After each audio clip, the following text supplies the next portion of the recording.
So I just watched the first episode of Magnum P.I. on Blu-ray, and I have not seen this show since I was a little kid. So it was basically like watching it for the first time. And the picture quality ranges from really good to not so good. But I knew that I was going to have a good time when I hit play and heard the theme song. Listen to this. Yeah. So I was super curious how the introduction of Tom Selleck was going to be, and it starts out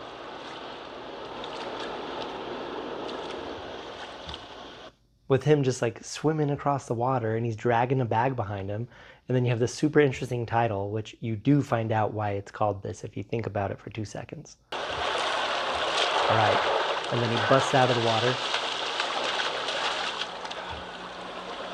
like a beautiful little shamu, and he's in super good shape. He's only 35. Tom Selleck is 35 right here. And I see this and I'm like, I should probably work out. But one thing I really like about the storytelling of this show is like right then he's just like, oh, my shoulder hurts, right? And there's just little things like that that stack on top of each other and build throughout the episode that I think it really has great writing. Like you end up seeing, like it zooms in on like the ring that they have, or just, I think it all ties together so well. And it was fun watching it. Funny the things a grown man will do for a living. So he just starts narrating, and again, last time I saw this, I was a really little kid, and I remember touching the Ferrari at Universal Studios. You know, I have positive memories of Tom Selleck with a mustache, being manly, doing cool stuff, ladies, guns, sunshine, and the beach. That's about what I remember from this show, but I did not remember there was like a narration, so it kind of caught me off guard, and I was like, okay. So quick note on the Blu-ray, it looks pretty good and the colors really pop and it looks nice and it's watchable. But I mean, this was filmed on 35 millimeter. This show could look a lot better with a better restoration. So this is the Mill Creek set. I think there's a nicer one out there from Germany, but it's like 5 times the price and that was not going to happen. So maybe if I end up watching the thing and loving it, but as of right now, this will do. Just not quite as good as you could hope for on a show filmed on 35 millimeter. But look at it, look at that Ferrari. This is another really awesome like character introduction, funny moment where, gosh, look at, I really need to work out. Anyway, character moment where you just get to know like who he is and his personality, and like I said, I don't remember, and so just it was just like a delight watching this, getting to know his personality. And right here, it was pretty funny. Don't look at the dogs, work the lock. Talking to himself. Work the lock, don't look at the dogs. You looked at the dogs. And then right here. Sometimes everything goes exactly as planned. It's just like fourth wall break. I don't know what I'm watching, but I know that I'm having a good time. I mean, look at this. Look at that beautiful mustache. My goodness.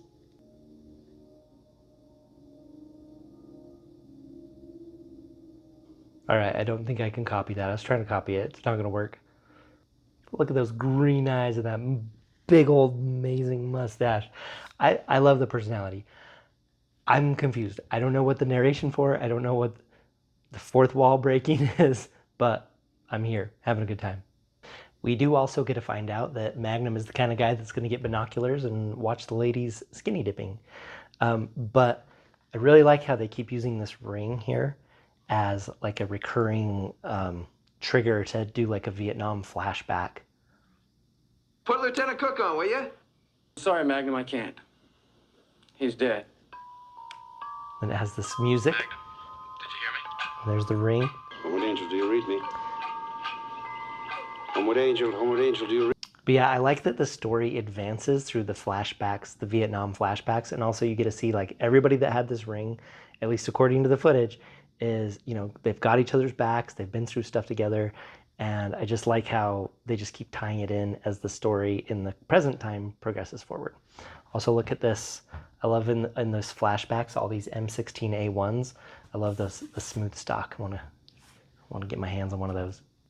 All right, here's a couple different examples of some trigger discipline. Here's the guy that got murdered in the beginning of the episode. Look at that. Keeping his finger off the trigger. looking good. Now let's look at Magnum here. You put in your tour, you can get out. Can't do that. Oh, what are you doing? Why not? We're a team. Can't split up the team. You see that? Right there. So his finger's on the trigger. So I know we've got Eric Bana and Black Hawk Down being like, this is my safety. I get it. It's cool. But if your finger's in the trigger well, on the trigger, that's not super safe. So the trigger discipline.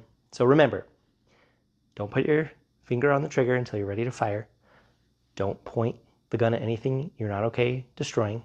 Know your target and what's behind it, and treat every weapon as if it is loaded. Never forget those things. Okay, I was not expecting to get emotional during this show. I straight up wasn't, because why would you, right?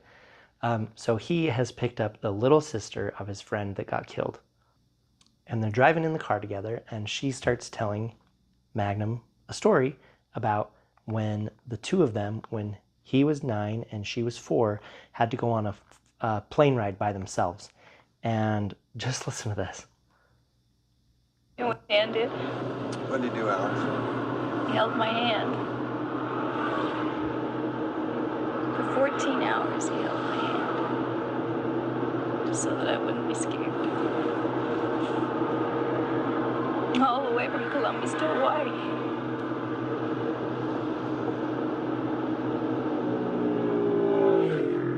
I don't think I ever thanked him for that.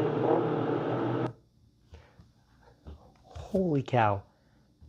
So 9-year-old kid held his little 4-year-old sister's hand for 14 hours on a plane so she wouldn't be scared. And when I first saw that scene, it just hit me because I have a 9-year-old and he's got 6-year-old sister, 4-year-old sister, 2-year-old brother, 8-month-old brother. I've got this many. And what really stood out to me was that I think my 9-year-old would do that. I think he would hold his little sibling's hand for 14 hours so they would not be afraid. And it just hit me, this scene. So I don't know if I'm overdoing it or what, but it's basically the sibling / child version of swooning. I'm just like, I'm totally struck by this. Do you think this is overkill? Like, what's an example of some like sibling care or love that you've seen? But anyway, this just totally hit me, and that never would have hit me like that as a youth watching this show. So hits very differently as a dad of 5. Now, there had to be something in Japan that NIA was Look at investigating. Magnum's belt. Nothing. Look at this guy's belt. Excuse me. There was a 30-year-old Magnum's Japanese got his zero. old Navy uniform belt on. So there's several points during this show that really made me smile. And coming up here is one of them. So you got this guy like ominously watching, boop, Tom Selleck here. I understand.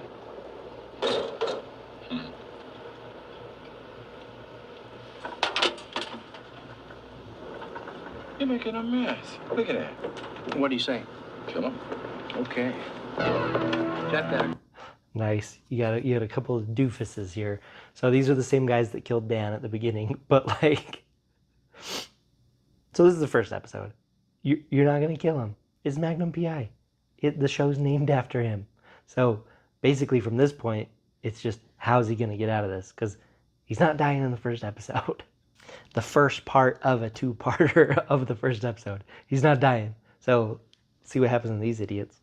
So this cool, like, swanky, buildy, maybe pre-chase music starts playing, and I start getting major Bullet vibes. The Steve McQueen movie. I just started thinking of the famous car chase in that movie.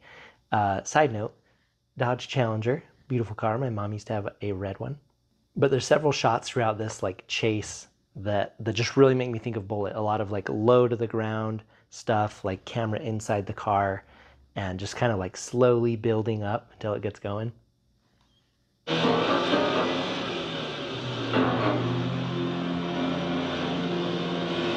It's also cool to see the Ferrari in action finally. I'm just saying, I don't think you can say that this scene was not inspired by Bullet.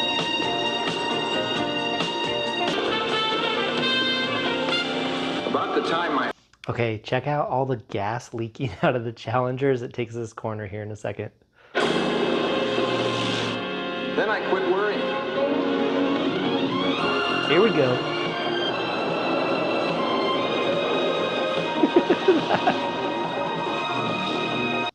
So long story short, he doesn't die.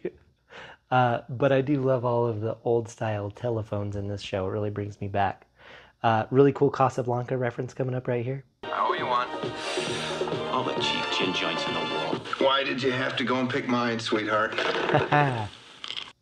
So then he discovers Dan's little sister is taking a shower in his apartment for some reason, which she's about to state. Shipman. And you know that when I want something, I go after it until I get it. And the only person on this island who wants to find Dan's killer more than you is me. And since you're the only one who's doing anything about it, I'm sticking with you. Now, I thought it over twice, and that's it. Any questions? Yeah, one. So, a few things going through my mind in this part. One, I was like, okay, here we go. There's going to be one of these kind of scenes, and I'm not watching this show for those kind of scenes. I don't really watch any show for those kind of scenes, but I was like, man, is this going to be a Lady of the Week kind of thing, or what's going on? You know, like, are we going to just loose morals? Like, what's going on here? But it doesn't happen, and they're totally platonic. But she was thinking it was going to happen, so there's definitely some tension there. So maybe for future evolution, I don't know. I'm interested. But more importantly than any of that, during that conversation on this close-up, as it's going back and forth, you notice that he's got a mustache hair out of place. It's right up here. It's sticking out. I don't even know if it'll show up on here. Over twice, and that's it. See that thing? His mustache is mortal.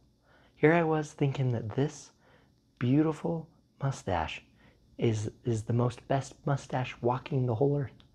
But it is mortal.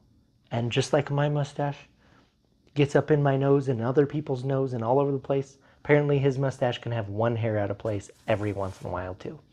And that made me just feel a little bit better. Then we get a kind of a PTSD like flashback scene again with showing that ring as he's digging through the stuff that his friend had on his body. Couldn't prove he was in Tokyo on an NIA investigation. Alice? Where's the team ring? So he dumps it out, and then the camera zooms in on there. You get the kind of the wind chime music going.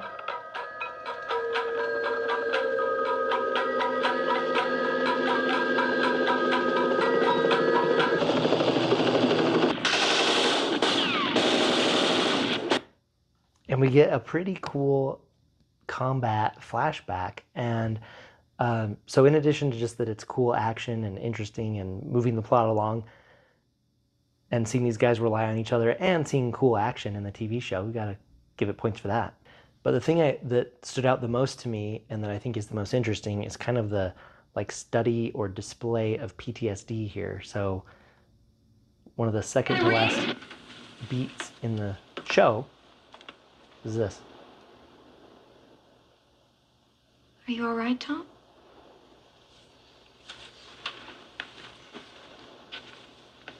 Fine.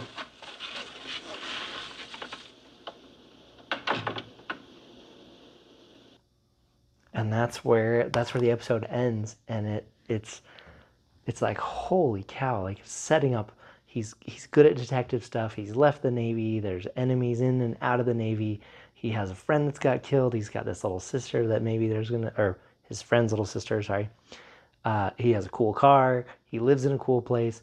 People skinny dipping. Like, there's definitely a lot of stuff to hook you. And but I think it was very interesting to see the portrayal of the PTSD where he's kind of just sitting there like he just totally zoned out.